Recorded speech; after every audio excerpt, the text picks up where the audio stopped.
Hello friends, this is Omkar Mahamulkar and welcome to the catalyst. चला आता आपण पार्ट फर्स्टचा रिफ्लेक्शन ऑफ लाईट हा चॅप्टर चालू करतोय. एक्झाम जवळ आल्यामुळे आपण इम्पॉर्टंट क्वेश्चन याच्यावरती काय काय विचारले जातील त्याचबरोबर चॅप्टर पण आपण कव्हर करणार आहोत. तर चला स्टार्ट करूयात. Reflection of light. तुम्ही 8th स्टँडर्डमध्ये रिफ्लेक्शन ऑफ लाईट शिकलेला आहात. त्याचे लॉज शिकला तुम्ही. रिफ्लेक्शन ऑफ लाईटचे 3 लॉज शिकला होता तुम्ही.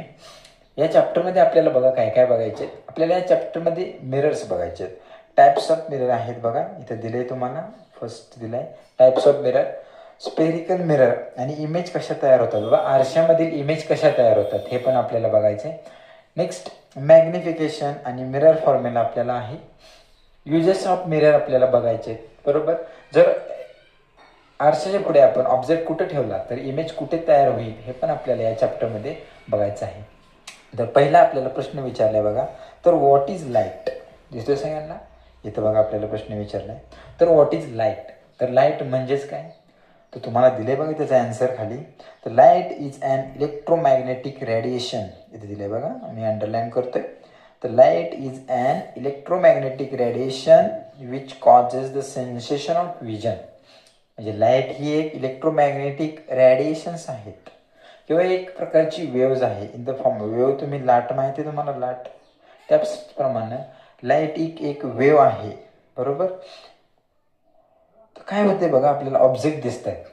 मी तुम्हाला दिसतोय, जर मी लाईट्स ऑफ केली बरोबर तर मी तुम्हाला दिसेल का नाही. घरामध्ये एखादी वस्तू आहे ती आपल्याला का दिसते, तर एखादी वस्तू दिसते तर त्याच्यावरती जी लाईट पडत असते आणि ती आपल्या डोळ्यांकडे रिफ्लेक्ट होत असते, यामुळे आपल्याला समोरच्या वस्तू दिसत असतात. ठीक आहे, तर बघूयात आपण ह्या चॅप्टरमध्ये काय काय दिलेलं आहे. ठीक आहे बघा, आता तुम्हाला पहिला याचा टॉपिक आहे की mirrors and types of mirror. ते दिले बघा, तुमचा पहिला टॉपिक दिलाय त्यांनी. पहिला पॉईंट आहे mirror and types of mirror. बघूयात काय नक्की मिरर म्हणजे काय आहे बघा. तर सगळ्यांना माहीतच आहे मिरर काय आहे. ओके, की मिरर चे आपल्याला 2 टाईप्स बघायचे बघा. एक आहे इथं प्लेन मिरर आणि एक स्पेरिकल मिरर. 2 टाईप्स आपल्याला सुरुवातीला बघायचे मिररचे, स्पेरिकल आणि प्लेन मिरर. पुढे गेल्यानंतर तुम्हाला कॉन्व्हेक्स अँड कॉन्केव्ह मिरर असे 2 शब्द बघायला मिळतील. आपण तेव्हा ते क्लिअर करत जाऊयात. ठीक आहे बघा, आता पुढे जाऊयात बघा. आता प्लेन मिरर म्हणजेच काय आहे नक्की. प्लेन मिरर, मिरर कशापासून बनला हे आपण थोडक्यात बघूया बघा. Mirror, plane mirror are used in various activities in our day to day life. Mirror is made up by the coating the black surface of flat and smooth glass pieces with thin reflecting film of aluminium and silver. हे महत्त्वाचे बघा. म्हणजे ज्याच्यामध्ये आपण आपली image बघतो, म्हणजे ते अंडरलाईन केले बघा, की ज्याच्यामध्ये आपण आपली इमेज पाहतो,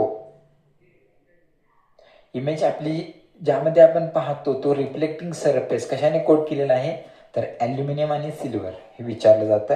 आणि बघा जे बॅक साईडचं तो protection reflecting field to make a side पेक्यू another coat of a substance like lead oxide दिले बघा.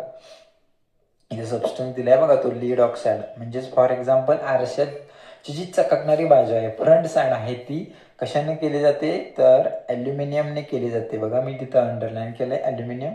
आणि जी ॲल्युमिनियम अँड सिल्वरची कोटेड असते. आणि जी दुसरी बॅक साईड आहे की ज्याच्यातून आरपार ट्रान्सपरंट रेज जाऊ नयेत, प्रकाश किरण आरपार जाऊ नये म्हणून तो लीड ऑक्साईडने केलेला असतो. म्हणजे पुढची जी बाजू आहे ती ॲल्युमिनियम ऑक्साईडची आहे आणि पाठीमागचे जे कोटिंग आहे ते लीड ऑक्साईडचं आहे, हे लक्षात ठेवा.